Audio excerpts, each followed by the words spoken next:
भगवान शिव की आधी परिक्रमा क्यों की जाती है, पूरी क्यों नहीं की जाती? जाने शिवलिंग की कितनी परिक्रमा करनी चाहिए।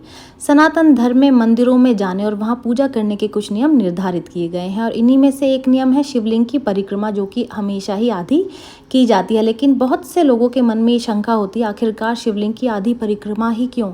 पुराणों में सभी देवी देवताओं की परिक्रमा करने की अलग अलग संख्या जो है वो निर्धारित की गई है, लेकिन किसी की भी आधी परिक्रमा करने को नहीं कहा गया है, केवल शिवलिंग को छोड़कर। इसके पीछे धार्मिक और वैज्ञानिक दोनों ही कारण बताए गए हैं, जिसके बारे में आज मैं आपको बताऊंगी कि शिव जी की आधी परिक्रमा ही क्यों की जाती है। सबसे पहले जान लेते हैं कि शिवलिंग क्या है। देखिए, शिवलिंग की परिक्रमा के बारे में जानने से पहले हमारा ये जानना बहुत आवश्यक है कि आखिरकार शिवलिंग क्या होता है। दरअसल शिवलिंग का ऊपरी भाग पुरुषत्व या फिर शिव का प्रतिनिधित्व करता है और निचले वाला भाग स्त्रीत्व या फिर शक्ति का।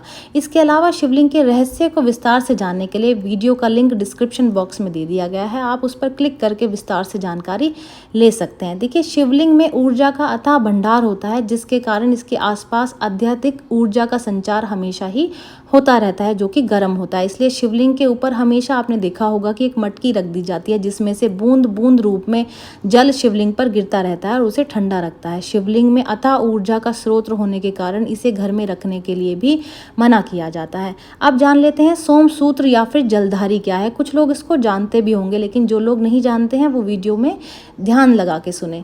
हम शिवलिंग पर जो भी चढ़ाते हैं, जैसे कि दूध, दही, जल, शहद इत्यादि, वो सब एक नाली की सहायता से वहां से बाहर निकलता रहता है। ये सब जिस नाली से बाहर निकलता है उसे ही हम सोमसूत्र, जलधारी, जलहारी या फिर निर्मली के नाम से जानते हैं। तो चलिए अब जानते हैं कि भगवान शिव की अर्ध परिक्रमा मतलब कि आधी परिक्रमा ही क्यों की जाती है। अब बात करते हैं कि क्यों हमें शिवलिंग की आधी परिक्रमा करने को कहा जाता है। इसके पीछे का सबसे मुख्य कारण जलधारी ही है, क्योंकि इसे लांघना शास्त्रों में घोर अपराध माना गया है। शास्त्रों के अनुसार इसे लांघने से भगवान शिव रुष्ट हो जाते हैं और इस कारण मनुष्य को शारीरिक व मानसिक रूप से दुख भोगने पड़ते हैं। देखिए, ये तो आम लोगों को डराने के उद्देश्य से कहा जाता है, लेकिन इसके पीछे धर्म का एक छुपा हुआ ज्ञान भी है। ये तो आप लोगों ने जान ही लिया होगा कि शिवलिंग में अथाह ऊर्जा का भंडार होता है, इसलिए जब भी हम उस पर जल इत्यादि चढ़ाते हैं तो वो ऊर्जा का कुछ भाग उसमें मिलकर जलधारी के माध्यम से प्रवाहित होता रहता है और इस मिश्रण में शिव व शक्ति दोनों की ऊर्जा मिली हुई होती है, जो कि अत्यधिक गर्म होती है। यदि हम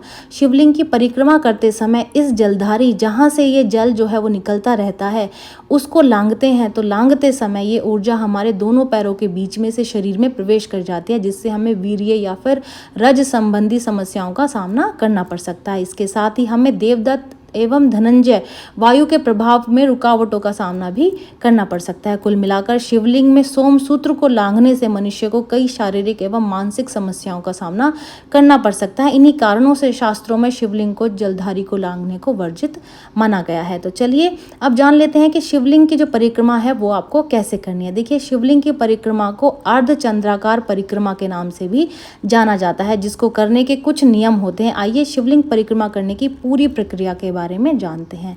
तो क्या करें कि शिवलिंग की परिक्रमा को हमेशा अपने बाईं ओर से प्रारंभ करना चाहिए, अर्थात कि आपका दाहिना हाथ शिवलिंग की ओर होना चाहिए। बाईं ओर से परिक्रमा शुरू करने के बाद आप जलधारी तक जाएं, लेकिन आप इसे पार ना करें। जलधारी तक आप गए, बस वहीं से आपको वापस आना है। आप झुककर जलधारी को प्रणाम करें और उसमें से बह रहे जल को छूकर आप उसको सर या फिर आंखों पर, माथे पर लगाएं। इसके बाद वहीं से वापस मुड़ जाएं और वापस जो है वो शिवलिंग के सामने आकर अपनी परिक्रमा को पूरी करें। तो चलिए अब जानते हैं कि शिवलिंग की वास्तव में कितनी परिक्रमा करनी चाहिए। अब कुछ भक्तों के मन में शंका हो रही होगी कि क्या हम शिवलिंग की आधी आधी करके एक से ज़्यादा परिक्रमा भी लगा सकते हैं, लेकिन इसका उत्तर है नहीं।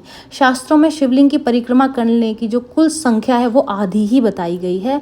कहने का तात्पर्य ये हुआ कि आपको बस केवल एक बार ही शिवलिंग की आधी परिक्रमा करनी है और उससे ज़्यादा नहीं।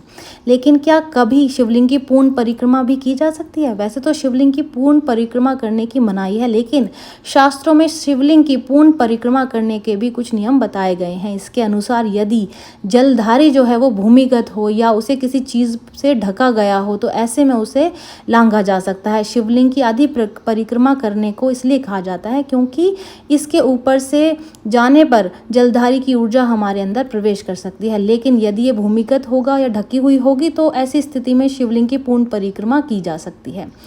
शिवलिंग की परिक्रमा करते समय हमें कुछ बातों का ध्यान भी अवश्य ही रखना चाहिए। तो वो बातें क्या हैं वो जान लेते हैं। शिवलिंग की आधी परिक्रमा करने को कहा जाता है, लेकिन शिव जी की मूर्ति की आप पूर्ण परिक्रमा ही करें। जलधारी से उल्टे पांव वापस नहीं आना चाहिए, लेकिन पीछे मुड़कर आपको वापस आना चाहिए।